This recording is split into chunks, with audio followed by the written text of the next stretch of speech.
अभी जो फैसला आया उसको तहरीक इंसाफ वाले अपनी फतह कह रहे थे, या फैसला सही से नहीं पढ़ा था या उसको समझने में थोड़ी सी देर हो गई? पता भी है लेकिन नहीं भी है। इसको अंग्रेजी में कहते हैं कैच 22। बड़ी ज्यादती होगी, नाइंसाफी होगी। उनका कल ही नोटिफिकेशन होना चाहिए, हल्फ होना चाहिए और वो इलेक्शन में हिस्सा होने लेना चाहिए। आज का जो फैसला है मैं क्या समझूं इसको, अगर मैं प्रिसाइजली पूछूं? तहरीक इंसाफ की फतह है, शिकस्त है, उनके हक में आया, उनके अगेंस्ट में आया, फैसला किसके हक में आया है? देखिए ये पता भी है लेकिन नहीं भी है। इसको अंग्रेजी में कहते हैं कैच 22, यानी फैसला तो हक में आ गया लेकिन मजीद मसाइल में उलझ गए हैं क्योंकि उसकी वजह से इलेक्शन कल हो जाएंगे। सही है। और अभी बाई इलेक्शन के नताइज से कोई फर्क नहीं पड़ेगा, तो एक दफा इलेक्शन तो हो मेरा अगला सवाल भी इसी तरह का था आपसे कि जनाब ये बताइएगा, अभी तो बाई इलेक्शंस भी होने, 17 तारीख को ज़िमनी इंतखाबात भी होने, लेकिन अभी बहुत सारे अराकीन जो हैं वो हज पे भी गए हुए हैं, जाने की तैयारी कर रहे हैं। अभी जो फैसला आया उसको तहरीक इंसाफ वाले अपनी फतह कह रहे थे, या फैसला सही से नहीं पढ़ा था या उसको समझने में थोड़ी सी देर हो गई? हाँ बिल्कुल बिल्कुल यही सूरत हाल है, वही सूरत हाल। तो लेकिन पिटीशन भी फिर तहरीक इंसाफ की तरफ से ही थी ना। तो मुझे बेसिकली मैं आपसे पूछना चाह रहा हूं, उससे कानूनी पेचीदगियां बढ़ेंगी मजीद?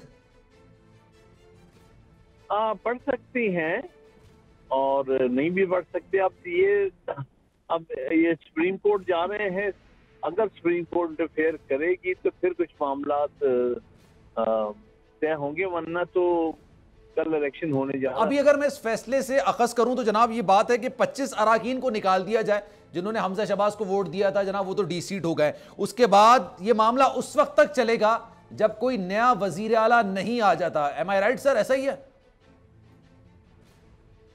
यही होगा जी, सेकंड बैलेट फिर होगा। अगर इन्होंने उसमें से वो वोट निकाल देने हैं तो उनको वोट को निकाल के अगर कोई इलेक्शन नहीं होता, जो कि नहीं होगा जाहिर है, उस सूरत में तो वो इलेक्शन तो पहला वाला खत्म हो गया, फिर दूसरा इलेक्शन कराना पड़ेगा और उसमें भी किसी की अक्सरियत ना हुई तो फिर उस सूरत में सेकंड बैलेट होगा। और सेकंड बैलेट में फिर जरूरत नहीं है कि एब्सोल्यूट मेजॉरिटी हो, ये 186 वोट जरूर हो। तो सर ये सुप्रीम कोर्ट से क्या लगता है आपको, स्टे मिल जाएगा? इस जो उन्हीं को स्टे मिल जाएगा, वो तो कहेंगे जनाब उन्हीं के हक में फैसला आया, फिर वो इसको चैलेंज कर सकते हैं? थोड़ी सी मुश्किल सिचुएशन है क्योंकि पिटिशनर्स तो खुद ही थे ना, जो फैसला लिया है उसी पिटिशन पर हुआ है और हक में हुआ है। और अगर कानूनी राय को अगर मद्देनजर रखा जाए सर, तो ये बताइएगा, अगर आप पिटिशनर हैं और आप ही के हक में फैसला आ जाए तो आप हायर अदालतों में जाकर उसको चैलेंज कर सकते हैं वैसे? हाँ, ये एक दुश्वारी फेस करनी पड़ेगी कि ये आपने तो खुद आपकी मर्जी से ये फैसला हुआ है।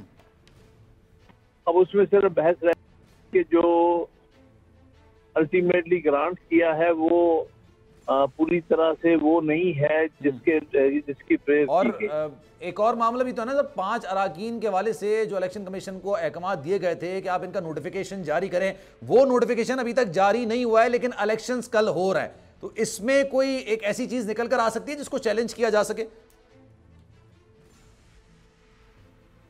नहीं, वो बड़ी ज्यादती होगी, नाइंसाफी होगी। उनका कल ही नोटिफिकेशन होना चाहिए, हल्फ होना चाहिए और वो इलेक्शन में हिस्सा होने लेना चाहिए। ठीक है। सिर्फ 5 मेंबरान की नोटिफिकेशन की बात की हद तक तो ये सुबह भी लाहौर हाई कोर्ट से भी हो सकता है। सब्सक्राइब करें और बेल दबाएं ताकि कोई खबर रह न जाए।